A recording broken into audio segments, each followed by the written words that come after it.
What's up, everyone? Welcome to the Political Insider. I'm Brett Smith, your humble host. Joining me today is president of Right Turn Strategies, contributor to the Political Insider and Human Events, frequently seen on Kennedy Nation, on FBN, and Gutfeld. Chris Barron, welcome back. Glad to be here today. Let's circle back to one of your last op-eds titled, With Biden, you get all the drama of Trump without any of the benefits. And my first question is a shooting war with Russia over Ukraine worth the absence of mean tweets from Orange Bad Man? As I'm wearing my Mean Tweets 2024 shirt today. I noticed. No, absolutely not. I literally had a conversation yesterday with a business guy, entrepreneur, sold his company for $1 billion, very, very well-to-do guy, who said to me, he was like, I don't understand it. I don't understand why we're saber rattling over Ukraine. What is our national interest in Ukraine? It's so what if Russia wants, guarantees that we're not going to let Ukraine into NATO? Who cares? Do we want Ukraine in the NATO? Do we want to be responsible for protecting their borders? This is absolute insanity. What is our national interest in defending Ukraine's borders? I'm not saying oh, well, whatever, let's have a humanitarian disaster over there.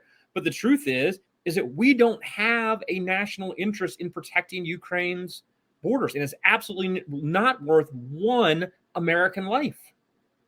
Well, and I've read that 90% of Ukraine want to join Russia. They have no problem with joining Russia. You've got this western half of Ukraine and the eastern half. They're completely different. They speak different languages. A lot of people in Ukraine speak Russian. So, it's kind of confusing as to what's the attitude on the ground and what do the Ukrainians want? And I would think that the USA sticking their nose into this wouldn't go well with them. Yeah, the truth is that when the USSR dissolved, and all of these independent nations, which had formerly been Soviet republics, popped up, a lot of these boundaries didn't make a whole lot of sense. It'd be like if all of a sudden all of the states in the U.S. became individual countries. Well, okay, West Virginia and Virginia, what does that border really mean? You know what I mean? Right. For people who live out like I do, on the border between West Virginia and Virginia, there's not a whole bunch of difference between Western Virginia and West Virginia. So the idea that somehow, there's part Eastern Ukraine is much more like Russia. And there's lots of native Russians, and there was a big effort during the Soviet era to essentially populate Eastern Ukraine with Russians. And Western Ukraine is more like, an Eastern European country. But at the end of the day, okay, so let them figure this shit out. Exactly. Why should I care? Why do I? It's like when Azerbaijan and Armenia are fighting over some valley. That's not good. But why do I give a shit? I figure it out for yourselves. It had no impact on our lives whatsoever. None. Except by getting involved, by daring Putin to do something. All we're doing is risking showing just how weak we are on the international stage. There's no good outcomes from this for us. None. What does a shooting war with Russia in Ukraine mean for the USA? It means dead Americans. It means dead Americans. And by the way, we're pushing Vladimir Putin into the arms of the Chinese. At a time when we should be trying to figure out how do we strategically drive a wedge between the Chinese and the Russians. It was one of the great things about the Cold War was the divide between communist China and communist Soviet Union. We benefited from the fact that they didn't operate in lockstep with each other, and that often they were, they had disagreements. And, now we're driving the Russians and the Chinese into each other's arms, and it makes absolutely no sense whatsoever. And when we look on the global scale, China is a much bigger threat to us, a much bigger threat to our economy, a much bigger threat to our way of life. we should be concerned about China. We should be doing everything we can to isolate China. And frankly, we're going to need the Russians' help to do that. So if Putin needs a guarantee that we're not going to ask Ukraine to join NATO, which we shouldn't ask Ukraine to join NATO anyways, who gives a shit? Let's do it. What are Biden's worst failures a year out? I mean, where do we start the list? So I saw this CNN poll this morning. This is CNN, where I believe it was 56% of Americans, when they were asked what did they agree with Biden the most on, 56% said nothing. In terms of it was what has he done for you in a year? And they all said nothing. And it was like 56, like you said, 56, 57%. It was unbelievable. And this is a CNN poll. And it said nothing. And then like way down at like 10% or some shit. It was like the, COVID, and like 8% the economy. It's like, the truth is that everything he's touched, he's destroyed. I mean, you look at the pre-pandemic economy that we had under Trump. We had low inflation. We had a surging stock market. We had unprecedented job growth. We had all of these things happening together. You look at the pandemic economy under Joe Biden. We have surging inflation. We have a stock market that is absolutely volatile as hell right now. And we have an inability to get people back into the workforce. We're not back, like all the talk about the jobs created. He hasn't created a single job. We're not back to pre-pandemic job levels yet. He hasn't created a single job. And now we're caught in this like catch-22, where essentially we can't continue to allow inflation to be unchecked. The only things we can do to it, have the Fed step in, and guess what? That immediately is a downturn for the general economy. Like we're looking back at, like the Carter era. We're looking back at a point where we're saying that we could have runaway inflation and a stagnant job economy. Like that's the worst case scenario. And we had the exact opposite economy under President Trump. It's unbelievable how ham-handed he's been when it comes to domestic policy.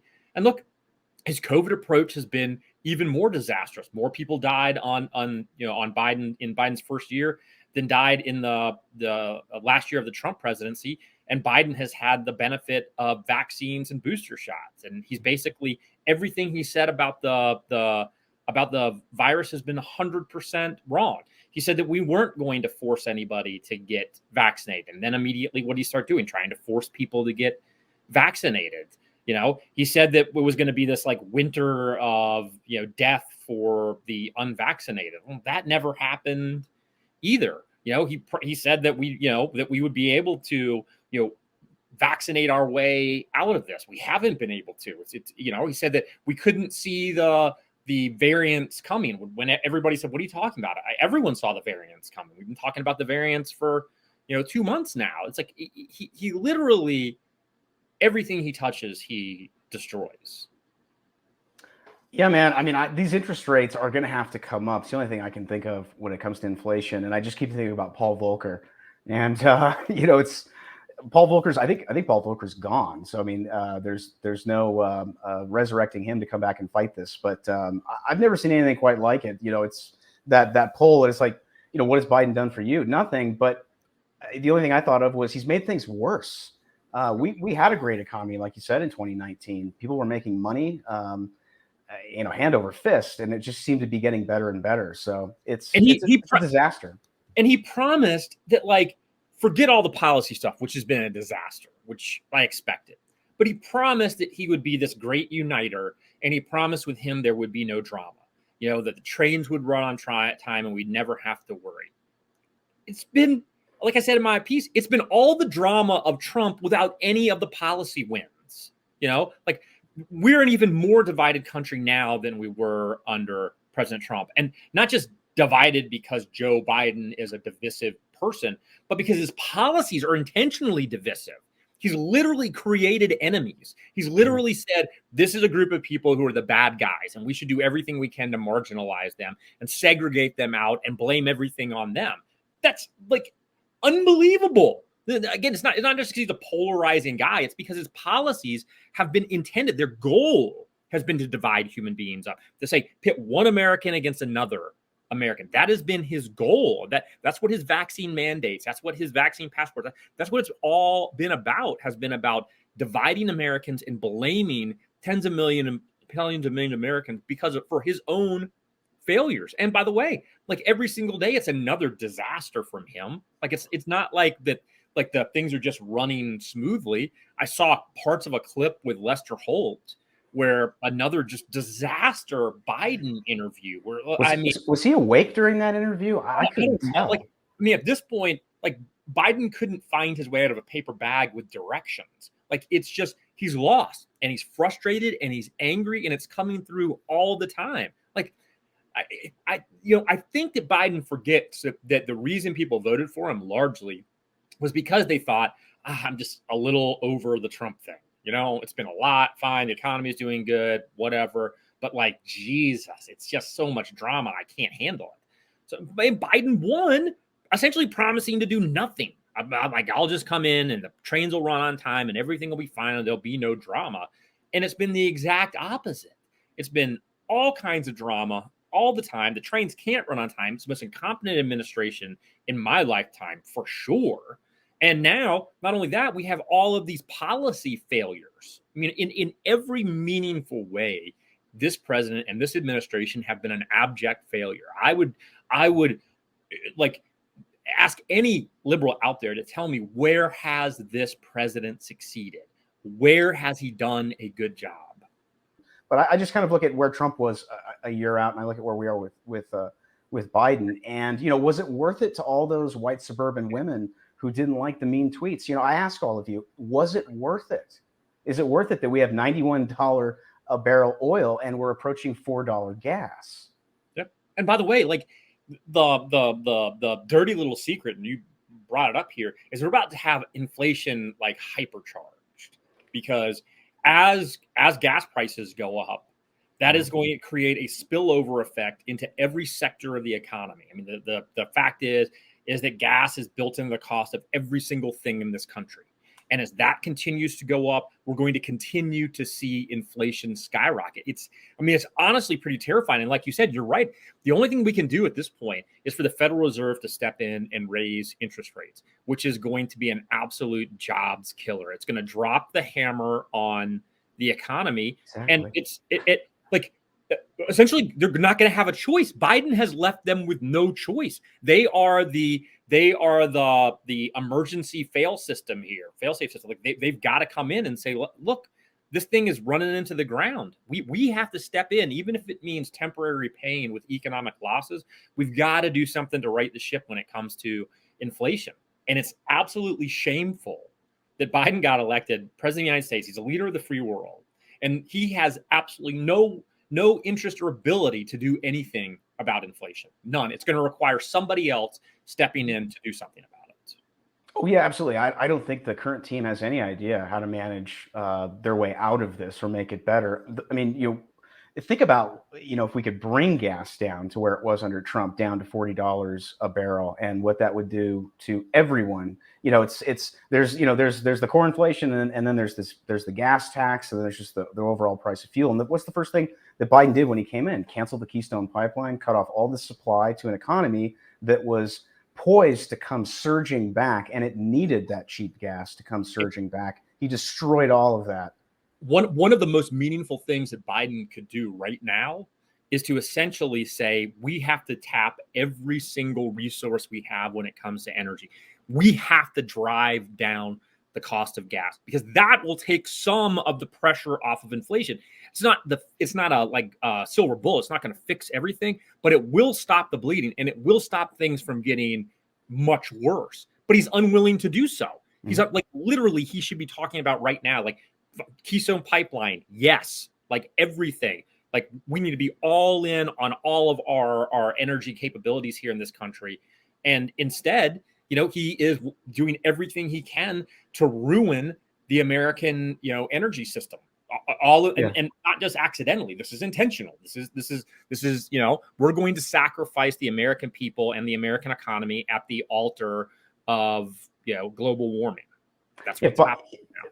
if Biden suspended the federal gas tax tomorrow, opened up Anwar, opened up every single inch of federal land, and also opened up all the fracking once again, the exploratory stuff, it would make a huge difference. And his poll numbers would be going in the opposite direction. But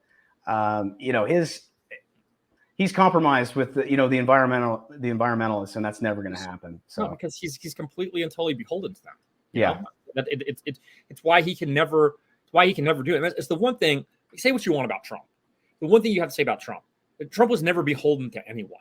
There was nobody that us, man, just us, just the voters. So he could do those things. He could say things that pissed off this sector or that sector or made this lobby angry, because at the end of the day he didn't answer to any of them. He didn't owe his election to anyone except for the people who voted for him. The only times Trump ever did anything that he changed course on was times where he realized, oh my God, I completely misread where my base was on this issue. It's like when they rolled out the Jared Kushner immigration plan that was talking about I remember that. Very quickly had to back off that, because guess what? It's not where the base was. That's not where they were. And that was nice to have somebody who you knew would do whatever it would take. And you knew that if he ever crossed that line, he would be so reflexive to his voters, the people who were ultimately responsible for him being president, that he would pull back from that, no matter what advice he's getting from Jared. All right. Well, we are out of time.